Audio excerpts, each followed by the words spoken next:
The final word. We are live.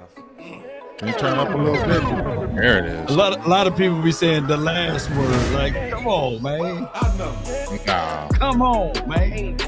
Come on, man. You gotta give it there, right there. Come on, That's it. man. Come on. The Oh, last word. final That's another word. show, brother. That's another show.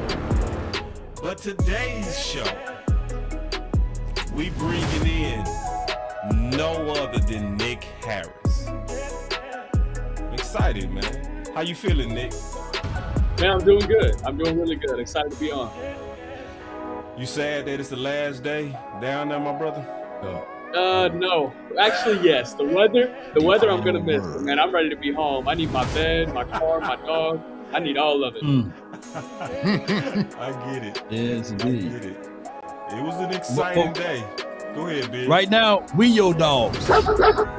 Hey, I'll take it. The final who word. let the Let's go. dogs out? Yeah. It looked like they The wanted to final finish word. strong Yeah. today.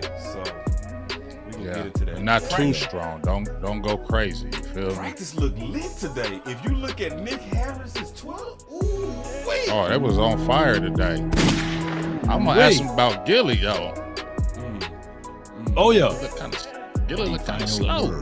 The final word. Whoa. Yeah, I got No, don't say that, B. Nah, I got Come it on, right here. man. Word. All right, man. The You final all I word. ask. The final word. The final word. The final word. Well, definitely thank you, Nick, for Yeah, visiting us. absolutely. You know, and Absolutely. completing the circle. I think you really complete the circle. Pretty amazing. You are Game like the last of. I think we the emptied. final word. I think we emptied them. Into You the got all the clip, Infinity dog. Stones? I think Y'all got Yeah, all we the got all the Stones. Infinity Stones, dog. We about to power up now for real. We got it. He just put it in his hand right now, and that big fist is clenched up. Yeah, we got all the stones. Right. Yeah. We need a few more. Then we'll complete the circle. But no, I'm really Let excited. them wait. I'm excited Final because Nick, I word. looked into your background, so I'm excited. I can't wait to talk about, like, you know, because, you know, it was, I had no idea that you spent 4 years with Rivals The with final 247 word. Sports as Yes, a sir. college football Yes, sir. recruiter. Like, can you The tell us final about that real word. quick? Yeah, so I started at 24/7 Sports. I was working at their Baylor site, just making pennies basically and grinding. And then I moved that into a role with their Texas site, so covering basically anybody who had a Texas offer or was being recruited by Texas. And then I guess I did well enough there. Rivals hired me as a national analyst, so I covered 6 states with them. And I was one of the people that was putting stars on kids and covering recruitments and doing just about everything in between. So that's my background. That's where I come from. So you gonna have a wealth of knowledge coming the off season. Yeah, absolutely. Hopefully so. This next draft class is the one where it's really going to start to circle around for me, and I'm gonna have a ton of kids that I know in the class. No, I'm excited. That's good stuff right there. Yeah, I can't wait to talk about that. Well, here we go.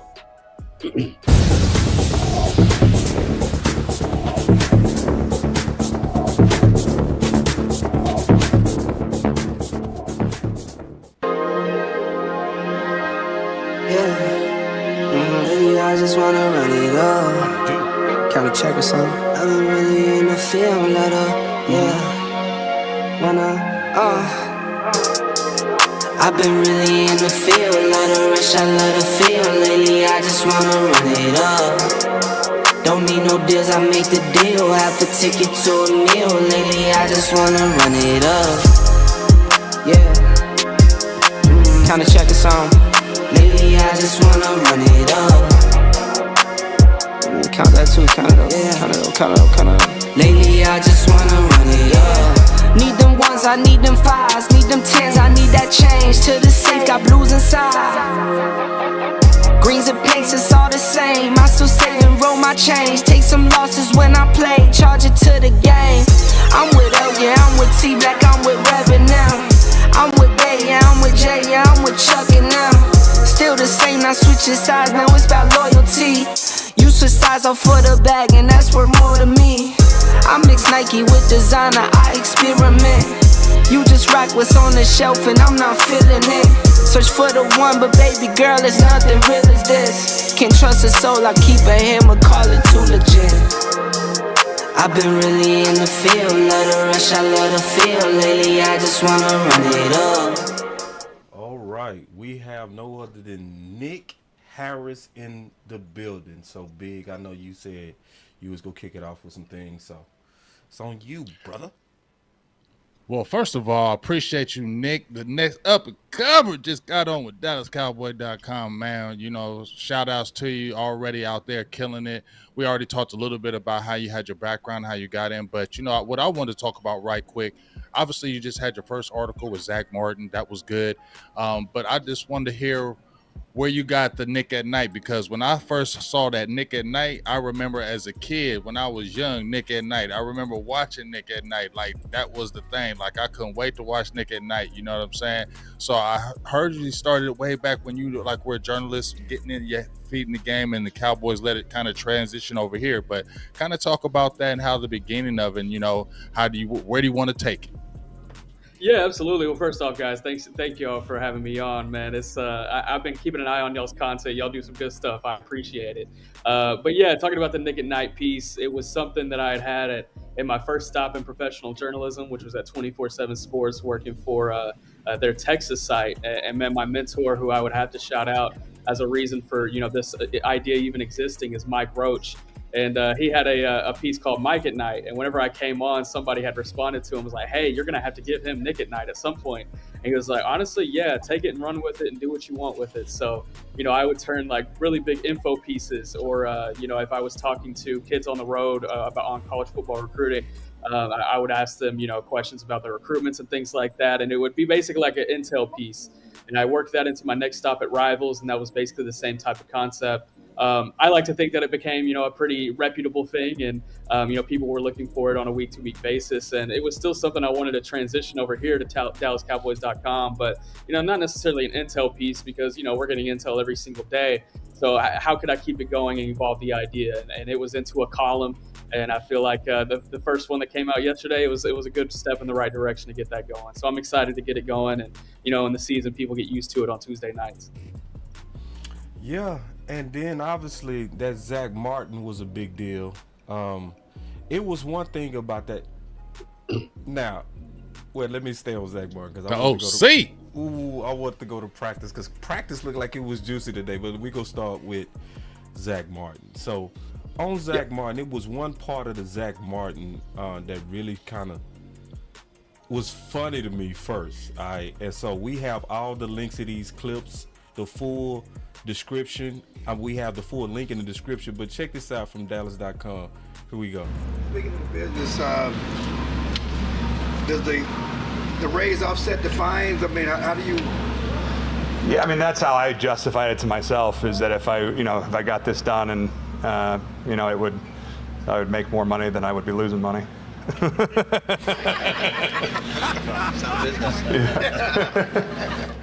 Got that evil laugh. I had no idea that Zach Martin was like funny. Like when I was watching it was a lot of parts to where he was like, I was like, man, that man got a television future. Like I had no idea. He basically just called all of us broke right then and there. Yeah. I'm cool. I got the raise. Where the money reside. Where the money reside. He just laughed at it. That was a very interesting interview. And then one thing about the article, because I looked at it, let me pull it up real quick. You had some very interesting stuff in this article. Because you went, I would say, I wouldn't call it on a limb. I would definitely say that you went independent in thought. Because I already have it highlighted, kind of who you said your interior guy would be. I wanted you to expound on that, because everybody keep talking about TJ Bass. And you mentioned TJ Bass. You know, even Zach Martin mentioned TJ Bass, but you spend it a little bit, and you brought up Brock Hoffman. So I know you've been scouting. Kind of sell us on what you're seeing out there with Hoffman as an interior guy. Yeah, Brock Hoffman, he's been getting a lot of reps both at guard and center through training camp, and in the first preseason game, got a ton of work at center. And I really like his consistency, man. And coming into this new year with the team and what he's been able to put together during the offseason, I really like what he's doing from his lower half all the way up to his top. His initial punch power has been great. I think I saw that specifically in the preseason game, whereas during training camp, man, he's been really driving guys with that lower half, and he's really becoming that complete interior guy. When you have a frame that looks like his, you can put it together all the way completely. He's starting to trend towards a guy that I'm really starting to trust in the interior as somebody who could rotate in whenever somebody goes down. Now, I do want to talk about TJ Bass because, man, me and Kyle Yeomans both have been speaking a lot about him since he's come in. Being able to get him as an undrafted free agent, not only with his skill set and his traits, but the experience that he comes from. You know, at Oregon, offensive line coach that he had that recruited him before he went to Miami was Alex Mirabal. And I consider him the best offensive line coach in the entire country, whether that be college or NFL. He's like a 5'4" dude, but man, he's great when it comes to coaching the offensive line and putting guys out. And you can see the experience that he's had with Mirabal that's translated onto the field, not only at Oregon, but now here early in Dallas. I think there's a lot of trust in him early on. I think he's going to be a guy that down the line that they really start to trust in game situations. I think the only thing he's going to need is to adjust to the speed of the game. That's all he's got left to do. And that's a really good spot to be in for a young offensive lineman, especially as an undrafted free agent. You know, coming in as a rookie, that's everything that you plan for, is just trying to get up to the speed of the game while also keeping your skill and traits and skill set. And he's done that so far. Law. What you got for me, man? Because I would say his assessment on Brock is 1,000%. The way he moved, he's a finisher too. When he was with the Cleveland Browns, and when we found out a way to get him over here, I was looking at some of his tape with Cleveland. Even though it was preseason, what have you, you would see that he finished off of his drives. He's a strong guy, and he's very movable as far as his speed and his footwork. So yes, seeing it now in the Cowboys uniform, it's good problem to have this type of depth with the Cowboys. So hopefully he can turn the corner and make this team and make strides. So I love your assessment of Brock. Yeah, I appreciate that. And I think he's earned that, you know, just because of the work that he's put in this offseason. I think it's miles beyond where he was at this point last year for sure, but also since even January. So I'm excited to see him get an actual opportunity at some point if he does. Yeah, Nick, man, first of all, thanks so much for coming on the show, man. Love your work. I want to get your thoughts about, do you think that the merit increase for Zach Martin was worth it? And then also, how do you evaluate his play right now? Because I've evaluated his play over the last couple years as a guy that is aging a little bit, that has a little bit of progressive slide, but not massive drop off. He's still Pro Bowl level, but where do you see him, and where do you see him in the next couple of years in terms of his play? Yeah, I think that's an interesting question. I will say, when it comes to is the value worth it, I say he's already earned it. You know, I'm a big believer in it. If a guy has treated you well and has gone on his way to help guys on the team, whether it be working his contract around to fit in more cap space, things like that, you take care of that guy. And so I even if he gets hurt on the very first play of the game and doesn't play the next 2 seasons, I still see it as worth it just from what he's put in over the course of his career as a Dallas Cowboy. But as far as, do I see him regressing right now? I wouldn't necessarily say so. He is going into his age 33 season, though, and Father Time is undefeated. I think a couple of people here at DallasCowboys.com have been throwing that term around, and it's definitely true. And that being said, at right guard, what he does and just the skill set that he has, I think it'll be able to translate as long as he can stay on the field. And his best ability is availability, and he's been able to put that on the field year in and year out, and he's been consistent. Even when he was down, he's at least consistent, and the product that you were going to get. So, I'm completely fine with what he can bring up front for the next 2 years or maybe the next 4 to 5. Hey, let me interject right quick, Nick, and ask you this question right here. Because yes, Nick, Zach been that dude. 4 out of the 5 guys last year was moved around on that offensive line, and Zach Martin was the only guy that's there. But when I look at the contract, and he pretty much fought for $8.5 million more for the next 2 seasons. We were talking about this with my guy, Big Game James. And I said the money is the difference between Dalvin Cook's coming here juxtaposed to him not, right? Because we just saw him get signed for $8 million for the play for the Jets. Would you prefer an unhappy Zach Martin and a Dalvin Cook, or do you prefer this particular situation in the scenario? Well, the thing is, man, there's still enough cap space. If they wanted to go get Dalvin Cook, they could have. And even before this situation happened with Zach Martin, the front office was asked about Dalvin Cook, and they were focused on what they had right in front of them. So I don't think that would have been a possibility either way. But even if it was, like the cap space is still there to go do it. And I think that's what helps the Cowboys side of this deal is the fact that he didn't take too much off the cap space for 2023. There's still room to go get depth at offensive line or depth at linebacker or another kicker if Brandon Aubrey doesn't work out, or a couple of those options. And on top of that, it wasn't an extension that was added on top of this. So you can still have the negotiations with Micah Parsons, CeeDee Lamb, Dak Prescott, Terence Steele, Tony Pollard, et cetera, about extensions and getting those guys while not having anything taken off the table because Zach Martin wanted an extension. So I really think this deal really worked for the Cowboys and it worked for Zach Martin. It made sense to sign at the end of the day. And this is you, Nick, with a good question when he was with the press. Here we go. Precise. Nick Harris, DallasCowboys.com. This offensive line group's gotten a lot of reps during training camp and preseason. Did anybody surprise you when you showed up today? Like, dang, he looks a lot better than he did in OTAs? You always want to see guys in pads. Just today I was talking a lot with TJ Bass. I thought he's done a lot of good things for being a young guy. Josh Ball's been in there. He's continued to improve. And Brock Hoffman, Waletzko, all those guys, Lindstrom, all those young guys have done some good things. And, you never quite know until you get the pads on here at training camp. So, yeah. So, how does it feel to where your article matches Zach Martin's opinion? Yeah, that helped. That helped at least I was doing something right? Yeah, that means you're doing something right. Validation. Yeah. So almost in the exact order, it was because most people have been talking about TJ Bass, right? Yep. So that was the first one out his mouth, but then right next to him was Hoffman. So you can kind of say that y'all kind of going in the right direction for sure, because you asked him directly which one of those young guys have stood out.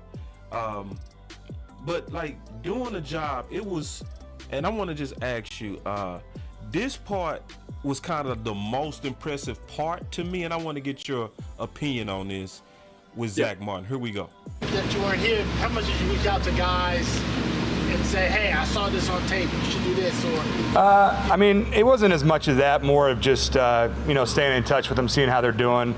These guys, Tyron, Dak, Tyler Biadasz, those guys, I had great contact with them and was able to stay somewhat connected and maybe some of the new things we were putting in. And so I'm not coming in here just off the street not knowing what's going on. See, that's amazing. In my opinion, I want to get your opinion on that. It's like he in a negotiation fight, but he still was staying connected to be prepared mentally when he got back. I want to get your thoughts on that, kind of being in that room and what you thought when you heard that.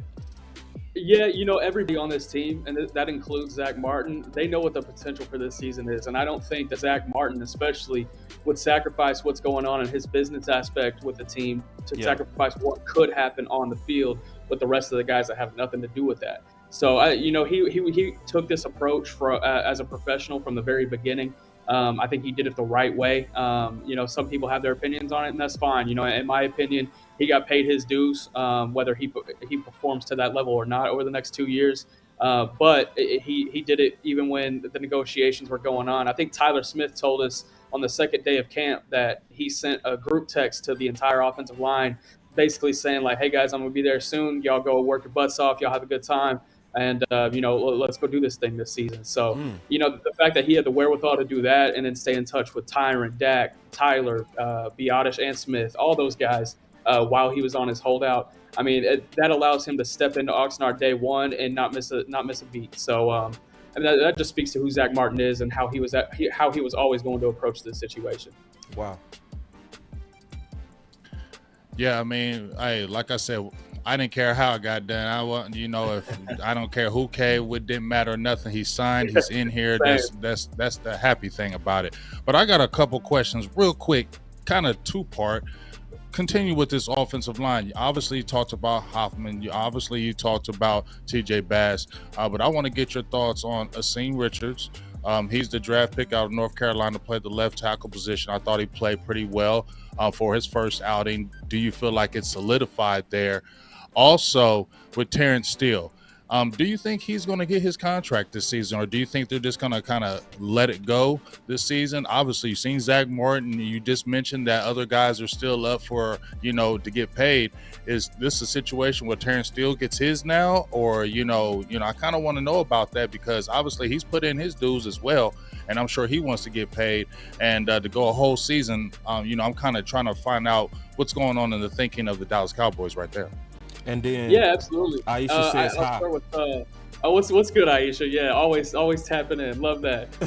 Talking about Asim Richards, man, it was interesting last week because he's been getting all of his work at left guard during training camp. And whenever he was drafted, the offensive staff was like, yes, he's got this versatility at tackle guard. We're going to play with him and move him around.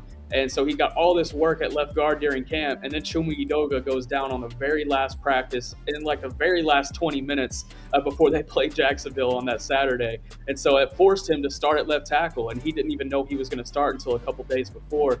And he stepped in and he did just fine. He had nearly 2,500 snaps at left tackle during his time at North Carolina. And he was able to translate that onto the field on Saturday. And I felt like he did well. And then eventually, as the game went on, he slid back into left guard and he got reps there as well. And I felt like he was really comfortable too. So, that's a testament to offensive line coach Mike Solari, getting him prepared in both of those instances. He's another young guy that I'm really excited about to potentially step into a role, whether that has to be this year or down the line. I really hope in his case, though, it is down the line, because I don't want to cheat his process. And I think he's got a very important process. And I think whenever it's time for him to go ahead and hit the field, he's going to be great. He's going to be a starter for this team. And real quick, before you go, Lau, he also wrote an article on this. So we showcase in his articles as well. So y'all make sure y'all go support these articles with a click. Read it too. Don't just click on it, read it. Like I appreciate it. Yeah, actually read it, because I like the fact that you especially with Brock Hoffman, I respect people that'll go against the crowd a little bit. To me, that's you respecting your scout eyes and sticking to your scout principles. When you go against the crowd, that says a lot. So, and I definitely agree with what you were saying about Asim Richards. Yeah. I will say this. So a big influence to my scouting is a guy by the name of Coach O. He's very influential in the Dallas-Fort Worth area for high school football recruits, and he always said, trust your eye. And in fact, his Twitter handle is trust my eyes. So I always drew inspiration off that. So I trust my eye whenever I see it, even if it goes against the grain. So I appreciate it. I love it. Ooh, yes, indeed. Can we yes, clap indeed. it up for him, Lau, just real quick? Let's go. Hold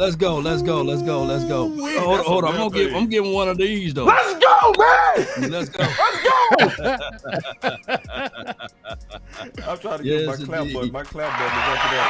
There it is. Thank you, Lau. Delay. Yo, way on the other side. Delay, but not denied. But I'm gonna say this though, Nick. By you being out there, what is the major difference, since we are staying on offensive line, and that's my least of my favorite categories to talk about, but they are the most important category to talk about. Right. What is the difference between Mike Solari and Joe Philbin? Because it appears that these guys are more technically sound now, from the bottom end all the way to the top. Can you break down the differences between the two and how these players are interacting with Mike Solari? I think the best way I could answer it is just basically regurgitating what I've been told by the guys that are in that room every day, that are working with him every day. And what they always come out with is he brings another level of feistiness. He's bringing back, quote unquote, the edge to the offensive line room.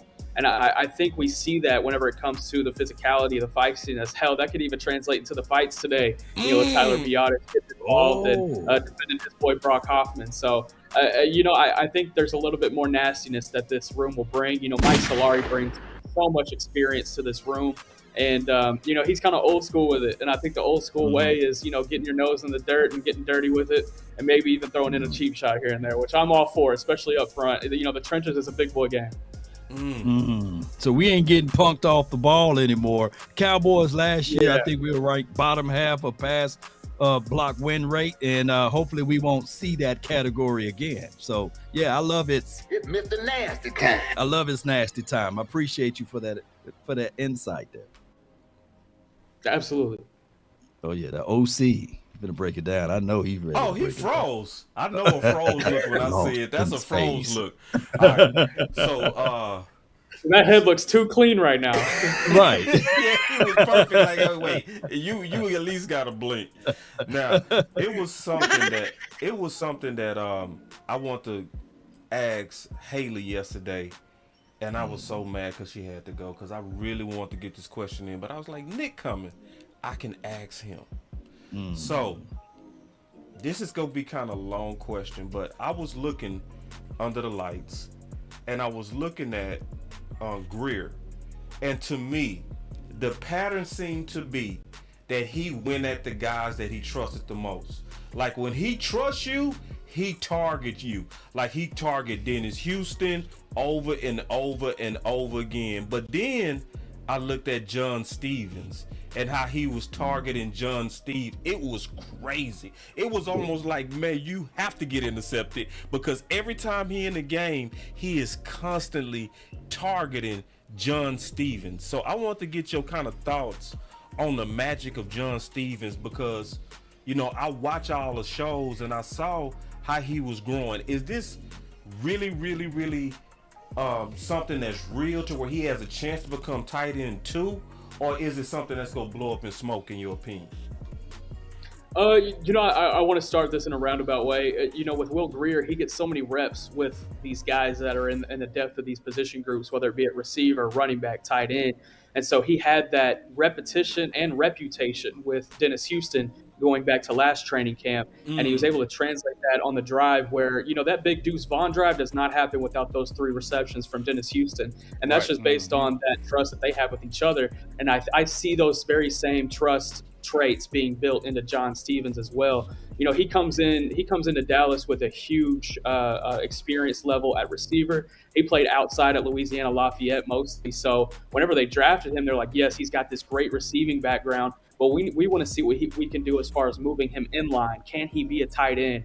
And man, he has taken every single learning point on the head, and everything great with it. As far as him being tight end 2, I wouldn't go that far, but I think there's a real shot that he makes this team just based on what he's been able to do on the field, both during training camp and during the preseason. He's been a model for consistency. I can't think off the top of my head one wrong thing he's done.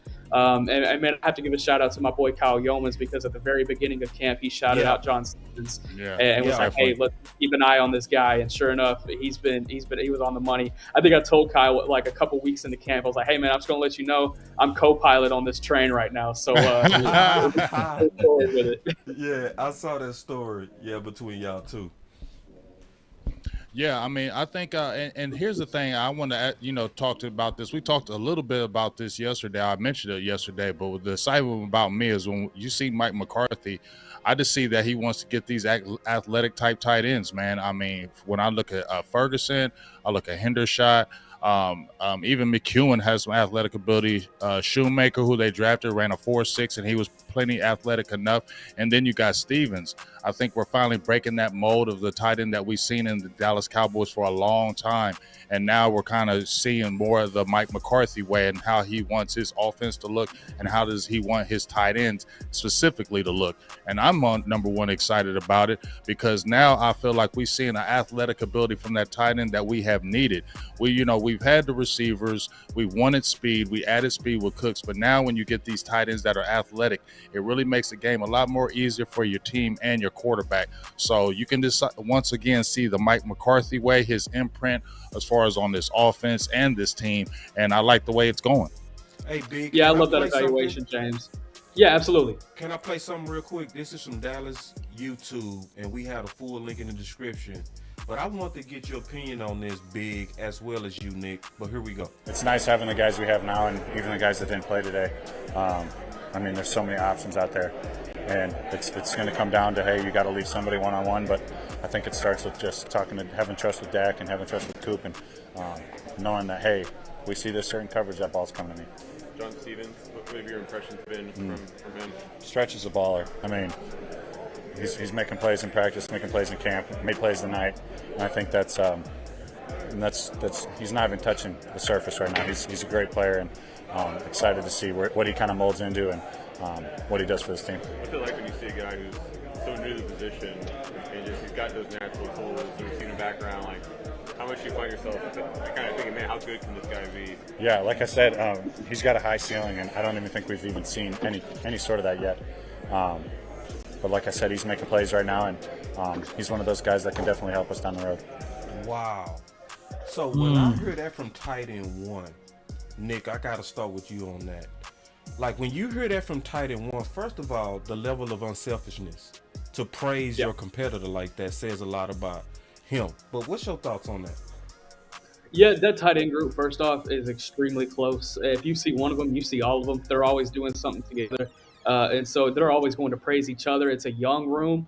I think the oldest guy is only 25, so they're all super young and they want to see each other succeed. But yeah, a Fergie praising John Stevens like that, I mean, it was just praise that was due, and I think he gave it to him. I mean, being the leading receiver in that preseason debut, that probably warranted it. But man, I've just loved what I've seen from John Stevens overall throughout camp. I think everything that Jake said, he hit the nail on the head. Yeah, and then just like you said, but you know what? It also lets me know that Fergie knows he's pretty good too. So I can go ahead and give you compliments, but this is my job. You know what I'm saying? When I know it's my job, I can give you all the compliments I want. But this is my job because Fergie went out there and balled out too. So that was good to see. Like I said, I love the tight end room. And Stevens, when you talk about this, I don't know if it's like, you know, Mercedes Lewis, who played in the league for like 100 years. You know, he's like 6'8", like he's like big and long like that. And just like, you know, Ferguson said, man, he don't even know yet. He don't even know the potential. And we're excited because we got him. So, like I said, Charlotte Jones like you. You're not going nowhere. Don't play around, Dallas, and leave him on no practice squad. Try to let him out there and dangle. No. Better keep him on this squad because that's a hidden gem that we got and an effective weapon that you can use in multiple facets. You know, probably not right now, but you can sprinkle him in later on, and he could be something big down the line. Woo! Absolutely. No doubt. I think 25 more pounds, he's gonna be ready to go. Yes, indeed. Get him a few sandwiches there, and then he's going to get up there. And when you get a reigning endorsement like that from Ferguson, there's no way you can stash him now, right? So, Nick, how many tight ends do you go with now? Who's going to be the short man out? I know Princeton Fant, he's no longer in that mix, I believe. And Sean McEwen, we love the way he blocked. We love all of the details that he do out there. But I don't foresee the Cowboys going with that many tight ends. So what's your thoughts on that? How many tight ends will the Cowboys rock with? Man, that's tough to say, especially when it comes to this 53-man cut. It's going to be extremely tough. Yeah. You know, if you're taking four, Ferguson, Schoonmaker, if he's healthy, and then that if you want to get John Stevens in the mix, which I just feel like you have to because you don't want to let him loose in waivers. I feel like he gets claimed. The way I look at it, if you're looking for a receiving tight end, you look at the guys you have in your room. You have Peyton Hendershot and John Stevens lined up next to each other. Which guy has more upside? Oh, whatever the answer to that question is, that's your fourth guy. Got you. It's casualties in war, man. That was real good.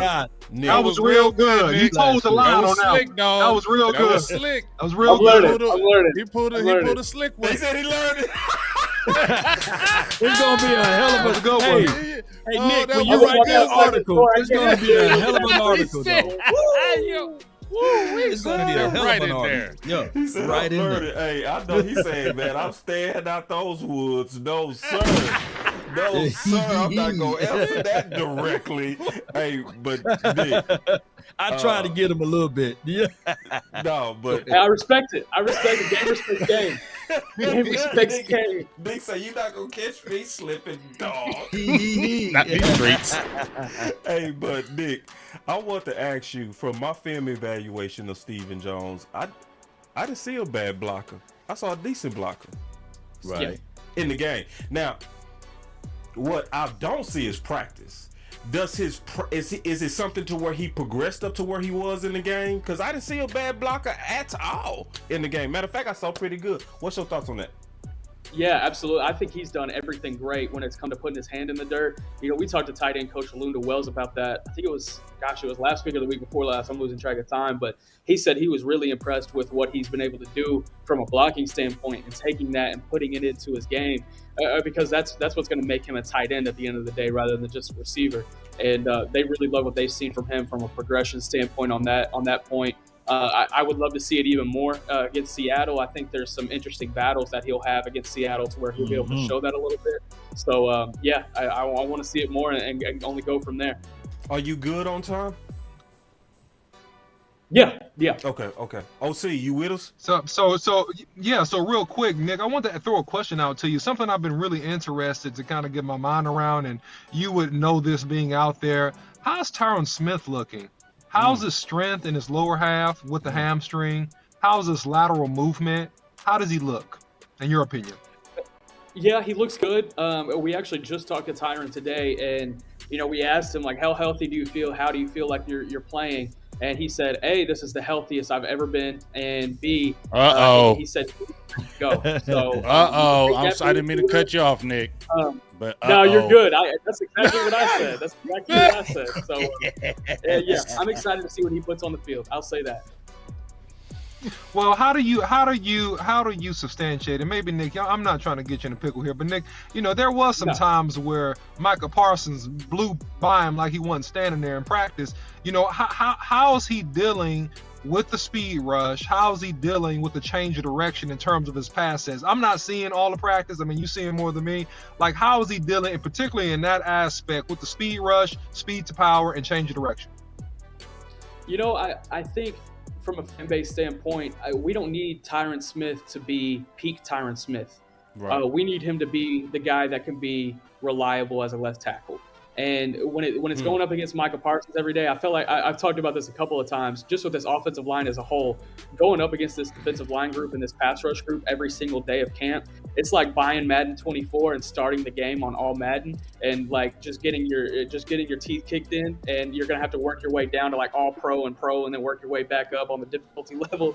And that's what I feel like's been going on with this offensive line. So, and that definitely works into Tyron Smith's equation as well. As far as his lateral movement and everything, it's not what it was, but I think it could be reliable during the season, and that's all they need at left tackle right now. Cool, man. Thanks for your honesty, man. And I'm gonna piggyback and follow up one more time on one last thing, boss. You got now Tyler Smith, at guard. How's he looking? How's he doing? Please give us an update. Man, he is looking good. He's honing in on that left guard position, and he's doing great with it. It's tough to see the extent of it with just pads on and, kind of half force. But, man, he's looked really good. I like him being able to just hone in at left guard and focus on that. Last year he had to move around so much, and, we at least saw it during training camp last year, but moving around all season and having to, juggle multiple things. If he could just focus on one thing and focus on that left guard position, he could be an all-pro. Yeah, and Nick, I agree with you on that. I think he could be an all-pro at guard or tackle. And I'm one of those dudes that's a little bit on the train of, oh man, I get Tyron Smith being there, but man, I would have loved to see him develop and see what he could do second year at that tackle. But albeit with his versatility, strength, and quickness, he'll be awesome at the left guard position as well.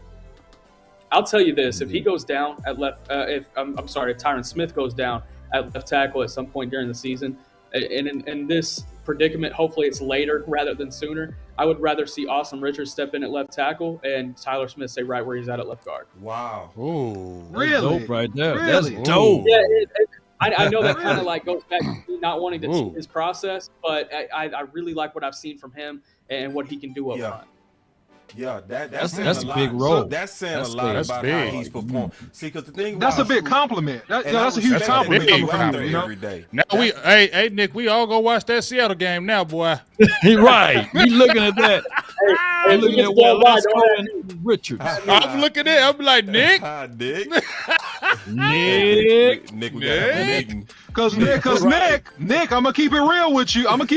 Nick. I thought he was a whole lot better than any tape I saw in North Carolina, right? So his growth and progression has been rapid since he's been with the Cowboys. I'll give you that. He looks solid athletically. He looks really good. He's long, he's lean, he can move good in space, right? I still would like to see more from him in terms of maturity and pre-snap recognition, hand placement, recovery, stuff like that. I want to see more. But hey, man, if you like him that much, I'm gonna respect it, and I'm gonna take a good hard look, Nick. I really appreciate you saying that.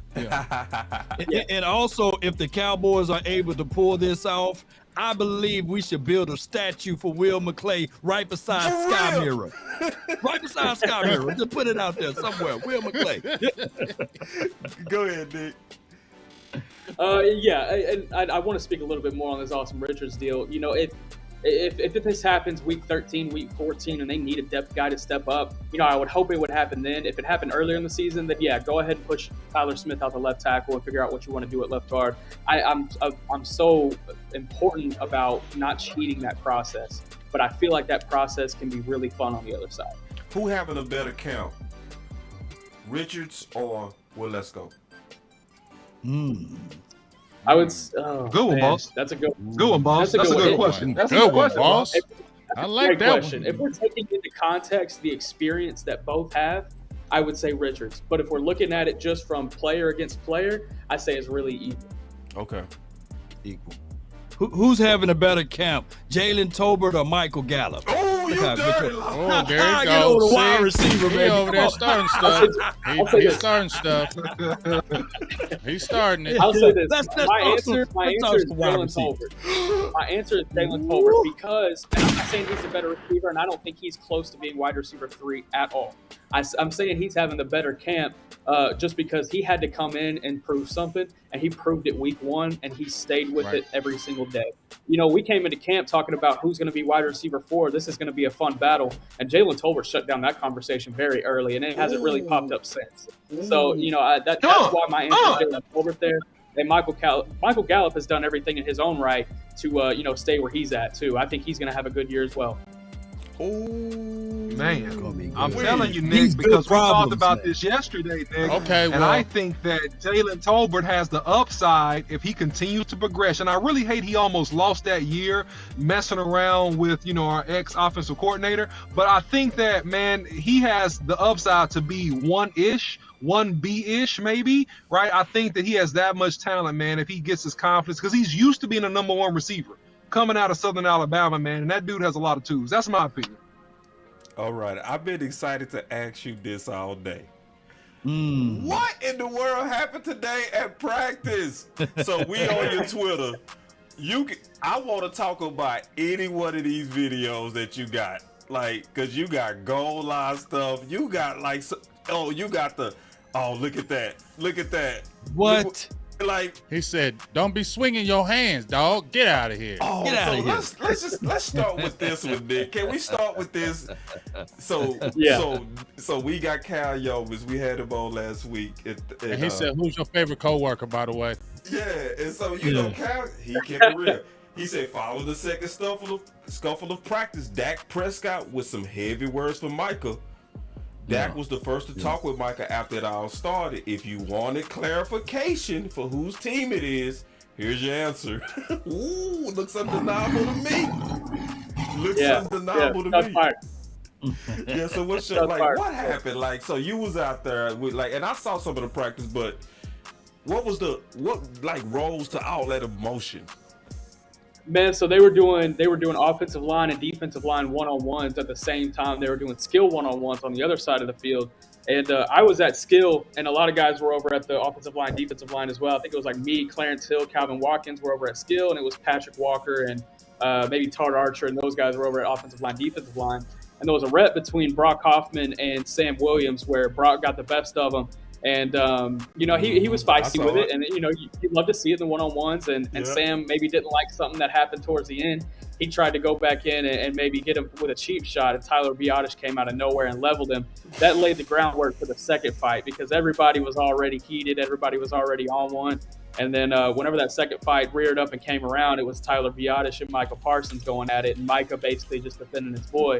And then it got a lot of people involved. Sam Williams was involved in that. Trayvon Diggs was pulling Micah out of that, and then eventually, Dak had the conversation with him afterwards. But hey, man, I love to see it. I'm happy that happened today, honestly, just because that was something we maybe wanted to see a little bit more of during camp, and we finally got it today, and we got a lot of it. Ooh wee. Okay. Yeah, buddy. Law, what you got? No, this is what we needed to see. I think last year we saw Jonathan Ridgway, third day, something like that, when they put the pads on, blow a temper. So this was good to see this this exchange. But at the same time, I'm with my guy, Big Game James. We don't need to see these boys swinging hands because a wrist could be broken, a finger or anything, and it could set us back, or a concussion. So, yeah, they need to reel this in just a little bit. But I'm glad they picked this particular day where they didn't have the extra, like the fans out there, to really stir this up. So we like seeing this tenacity. Let's get it ready for the Giants, though. Oh, Nick, I need to know what is the proper etiquette for your videos and everybody else's videos? Because I'm gonna tell you what I do. Tell me if we doing it right. So what we do here is, if we feature one of your videos, we put credits and we put the links in the description. We want to always make sure we doing things on the up and up to where everybody getting their credit. So, but tell us about the protocols, because people can kind of play within the lines real quick. Yeah, y'all do it perfectly. And it was mainly stemming from Twitter, people taking the long press, which is basically just long pressing on the video and then tweeting it out. And even if it does say like from Nick Harris at the bottom, that Twitter already puts that on there. Like, man, it takes nothing to go ahead and put in the tweet video from Nick Harris, just because that we're out here, we're grinding to get that, and those views go towards us, and that allows us to have the engagement as well too.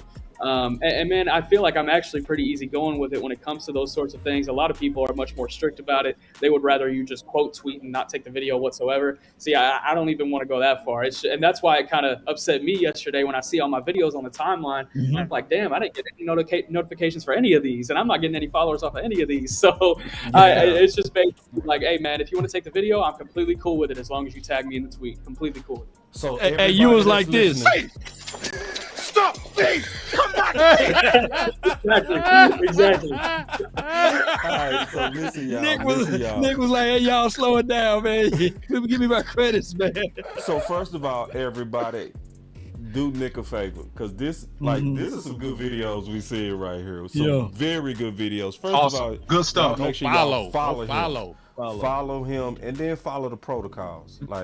So just do it right. I know people won't follow us, but don't be cheap about it. But oh, look at these balls. Oh my goodness. But which one of these videos would you want to highlight? Now, it's one that I would want to highlight. Let me start with this one. Hold on, not that one. No, not that one. This one. Because everybody looking at Deuce, but you know who's standing out to me in here? Terence Steele. Terence Steele. Leading that pack. They didn't want none of that. They didn't want none of that pack. Look at Gilmore. I'm gonna get all out of the way. He said, I ain't want that. He said, I didn't want that. I didn't want that. God, can you talk about Steele and how he's looking out there? Because that look amazing. He looking just as good as Deuce. Please talk about it. Yeah, big boy moving. Man, if anyone's worried about his knee taking a while to get ready, whatever, he's ready to go. Terence Steele's ready to go. I'm excited to see what he can do this year at right tackle. Ooh-wee. So which one of these videos? Go ahead. Who was that? OC, was that? No. I was just gonna give a follow-up to that, man. I mean, this is a fantastic and marvelous recovery, man. So you think he's 100% ready for contact, ready to play today, like a full game? Absolutely. I don't think he would have been limited. Man. He hasn't been limited at all during training camp. They're fully expecting him to be ready to go week one and to play. So yeah, not at all. That credit goes to the training staff getting him ready, man. They did everything that they could to get him ready and not cheat the process at the same time. They did it with both him and Tony Pollard. Both of these guys are ready to go. And I think if we had any other training staff in the league, that would not be the case. Oh, he looking good. Man, That's a miracle. that is an 8-month recovery, man, off of a badly torn ACL. That's phenomenal, man. Wow, man. Okay, cool, man. I can't wait. They telling us to take a light break. One of the main reasons they saying it's over like 400 people watching. And that's just on my channel. That's not including Law Channel. So we probably got about 1,300 people watching. So come on, y'all. Hit the like. Nick Shame. is giving us the juice. Shame. All right, before we get you out of Shame. here, because we don't want to keep you too long, because we know y'all out there getting ready to fly out and stuff. Real quick, like, what was the highlight of today to you? Because you got so much. Because I love that Diggs with two. Hold on, that's the wrong one. Let me go back to your stuff. There it is. Like, what to you on your Twitter which one of these is like, I gotta stop and talk about it? Let's look at the Trayvon Diggs interception. I want to talk about that one. Ooh, the pick six. Yep. Wait, let me go to that. Oh, let me find it. No. Man, boy, he was clouded. Dak. Diggs. I'm gonna find it. Let me find it. And you can break this down. Hold on, where is it? There it is. There it is. There it is. Ooh, and then this is Why are you showing? You know everybody about to kill Dak. That's why they start fighting right here. But Nick, you got it. We gonna get your Come on, man. Break it down. Man, so I'm going to give you all the context on this one. So this was during the Mojo moment today. They were doing a 2-minute drill where the offense started on the 25-yard line, and they basically had to score in 2 minutes. And they had actually already scored on a Michael Gallup touchdown, but sometimes special teams coordinator John Fossil, he runs these sessions, and sometimes he likes to just kind of throw a wrinkle in things. So everybody on the field already knew the offense had won this session, but they had a little bit more time with it, so they were going to go ahead and finish it off and finish off the drive in a goal line situation. And so, and I appreciate the follow comment since LAB. I appreciate that a lot. But right here, they were trying to get a little hitch route to Jake Ferguson.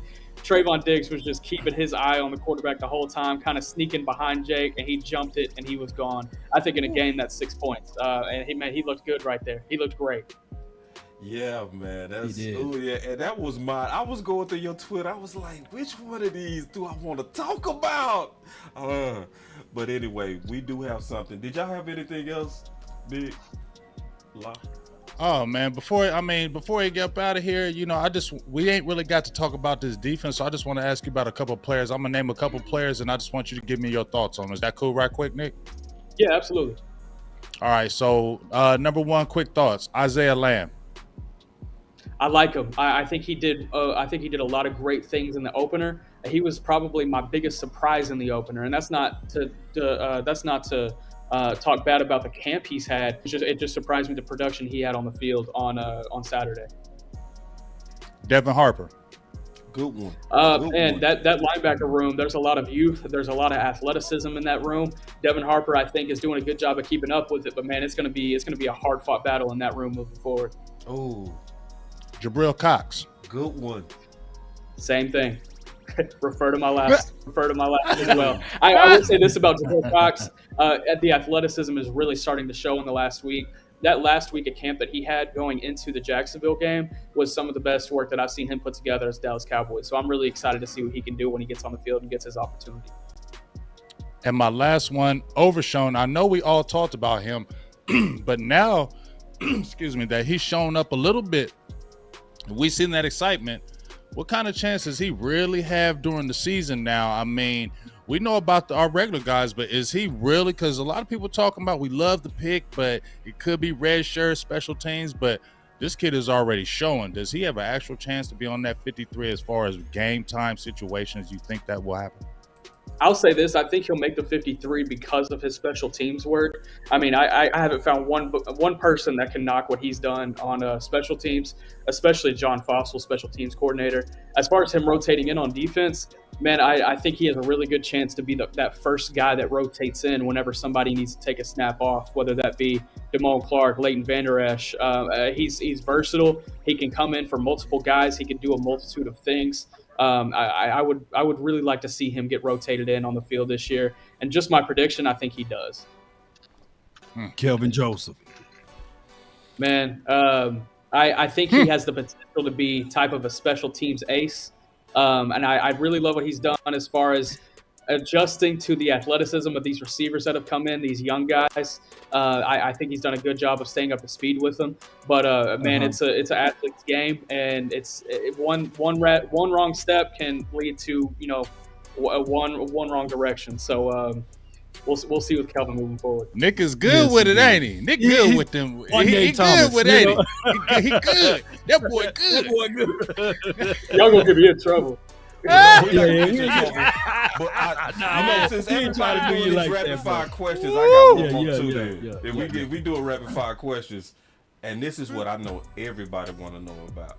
It's what he wants this Dallas Cowboys roster to look like at all times. And a part of that is obviously special teams. How special were they last night? Well, real quick, before he answered that question, I love that picture because I feel so honored that all three of y'all have been on this show within the last week. Like, thank y'all so much. Like, that is the crew right there. I really appreciate y'all, but let me listen to your answer. Yeah, I think on the special scale, you could put him about 6.5. Brandon Aubrey, he started off the day really strong, had a couple of touchbacks that went out of the back of the end zone, and whenever we talk to John Fossil, that's a big thing he emphasizes. He wants to see that leg power on the kickoffs. But talking about his kicking performance, he had a 29-yard field goal, and he went 2 for 3 on his extra point attempts, the one missing wide left. And that's a tough break for a guy who mostly had a pretty good day, but kicker, that's a tough job to have. It's a forgiveless job, and he's going to have to bounce back and have a perfect day in Seattle next week. All right, now Mickey gave some background on that. He said that they basically told him to hurry up, and then he took it like they were saying he needed to hurry up, and he rushed that kick. But from looking at you break it down and Haley break it down, are we panicking at kicker, or is it a legitimate concern? I don't think it's a legitimate concern anymore. And, I maybe would have said that 2 weeks ago when we had two guys in the building and neither of them had really proven anything. But now, Brandon Aubrey has that game experience in his belt now, and he can move forward in the preseason with a full opportunity to win this job. And every single day we've been out here, the confidence has increased with him. And I think that's all you can want from him. He's just going to have to stay consistent. He's going to have to hit the rest of his PATs. We're going to have to see that range shown off a little bit. But I think something that needs to be really emphasized with this group is, we don't need a guy that can kick 50-plus yards on a day-to-day basis. We just need somebody that can be really reliable under 50, a guy that can be reliable with PATs. I think that's what's most important, because when you have a defense like this, you can pin them deep with a punt and you can get the ball right back and have another opportunity. That's what this defense allows. It allows a little bit more flexibility. It allows to bring in an unproven guy like Brandon Aubrey and give him that full opportunity. And I think that's why Jerry Jones is confident with him moving forward. See, I'm amazed because the nation over here in panic, and I've been listening to you and Haley, and y'all been breaking down that it really is a panic, because the numbers in practice, the way he been hitting it, is actually been good, So I really appreciate that, because y'all really addressed that. I want you to address that and make sure I wasn't hearing you incorrectly. Now, we do have some called the final. Go ahead, OC. Yeah, I just got one quick thing before we get into that. And so, Nick, thank you so much, man, for your insight. I'm gonna confess, I was definitely one of those guys that said there's no way Terence Steele is gonna be ready to play week 1, man. So I may definitely it looks like I'm gonna be proven wrong in this situation. So that's great news though for the Cowboys. My last question for you is this: who should be RB number 2? My answer is going to be Rico Dowdle. I really like what I've seen from him. Aside from the fumble on Saturday, I think he had a complete game, both as a runner, as a receiver, and on special teams as a returner. As of right now, he's my leader in the clubhouse, but there's a lot to like about Deuce Vaughn. There's still a lot to like about Ronald Jones and Malik Davis. And there's a couple of guys that are still out on the free agent market that if none of these guys really pan out during the preseason that would be fun options as well. You still got Leonard Fournette out there, which I think is really intriguing. I think if they trickle onto the free agent market, that's the guy I want to see with a star on his helmet. Oh, Leonard Fournette. Yeah. So Nick, Good stuff. we have something called we call the final word. So we at that portion where we give our final words. My final word, I'm gonna start it off. My final word is that we have to have you back. We have to. Like it might take some time. We're gonna let you get fully adjusted to your job. I know you writing a lot of articles, doing a lot of television. It might even be in the off season.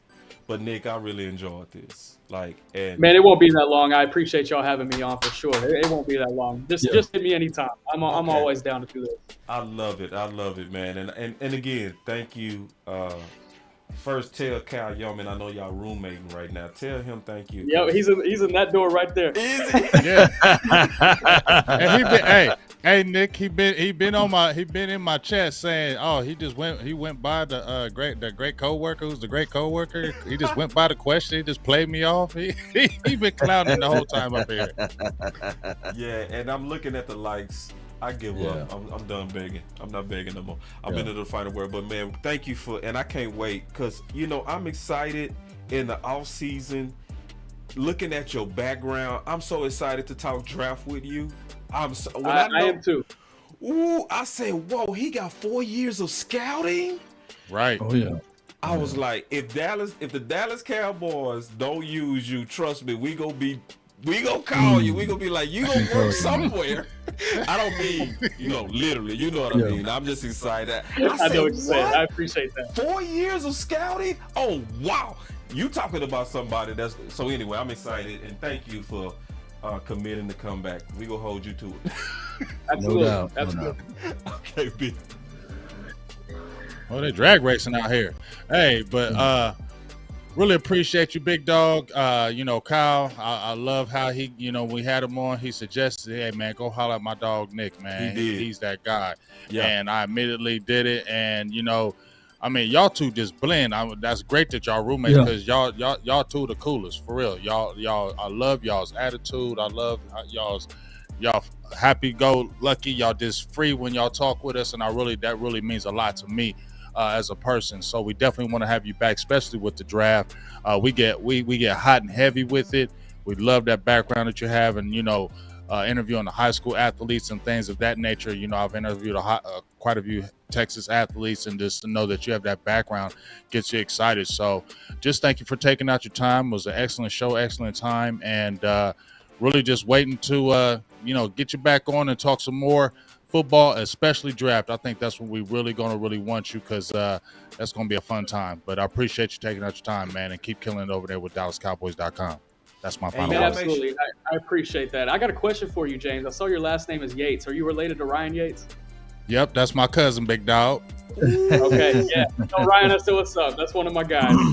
Okay. I'll definitely because matter of fact, I just ordered his jersey, so it should be coming in next week. Boy, hey, go Tigers. Good wear that 21. That's how you know he cold. That's how you know 21 he cold. You feel me? Like I told you, I looked at his background. I said, "Ooh, that means he gonna know all these young college people for the next 4 years." So anyway. Hopefully longer. After my 4 years are up, I'm gonna be out of here. That's a cheat code for the Dallas Cowboys. You are a cheat code. Cheat code, man. Hey, do us one big favor, Nick, if possible, man. If you can reach out to Chris Hall or Will McClay to just jump on, just tell them if you got a group of guys on the final word. All we ask is like 10 to 15 minutes, man. Just throw them out there, man. 10 to 15 minutes. We don't want them for a long time. I just need your press pass. I just need your press pass for just an hour. Just give me your press pass for an hour, man. Just an hour. We got to ask him something about John Stevens, man. Just a few questions. Right. No way.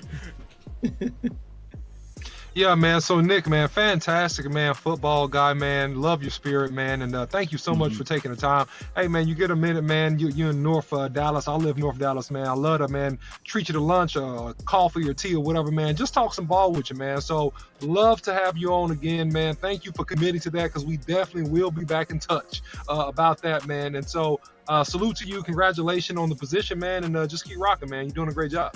And make sure I y'all appreciate follow you, him man. on all his platforms, his Yes. articles, all of this stuff. Yeah. So y'all be on the lookout for this stuff. We want to help his numbers out. He helped us out. He spent a lot of time with us. So just to show y'all, again, not clicks. We want you to read it. Okay. Right. So he gonna be doing Share it. something called Nick at Night. That's personal to him. This is where he's gonna feature one of his Nick at Night articles every week. So y'all make sure y'all support this. He also did a breakdown on the Sim Richards. So y'all can support that as well and follow him on Twitter and as well as all his platforms. But the last word is now on you, Nick. Man, I appreciate you guys having me on. I'm excited about this season coming up. You know, it's my first year, so maybe the excitement's a little bit on my personal part. But, you know, I feel like there's a chance to do something special here, and I hope to be on with you guys here pretty soon talking about a lot of victories. Yep. All right, and last, 100K Law with the final word. Let's go, B. Oh man, I really appreciate it, man. Nick, man, we had a great time with you over here on the final word, and you blessed us with your thoughts and opinions, and as well as your information of the game. And we didn't take this lightly. We really appreciate you coming on. You and Kyle Yeomans, man, y'all been all stars out there at Oxnard, and continue to grind and do the best job possible, man. And we enjoyed our time with you all. I can't wait for this season to kick off, and I can't wait to look at these guys that you guys highlighted in the articles and beyond. But that was a real good insight about Austin Richards being able to play left tackle if all fails. And I can't wait to see how this season folds out. Let's go, Cowboy Nation. That's been my time. I really thank you all for yours. 3, 2, 1, drop it. And remember, you're listening to nothing but the best. Let's go. Time to do.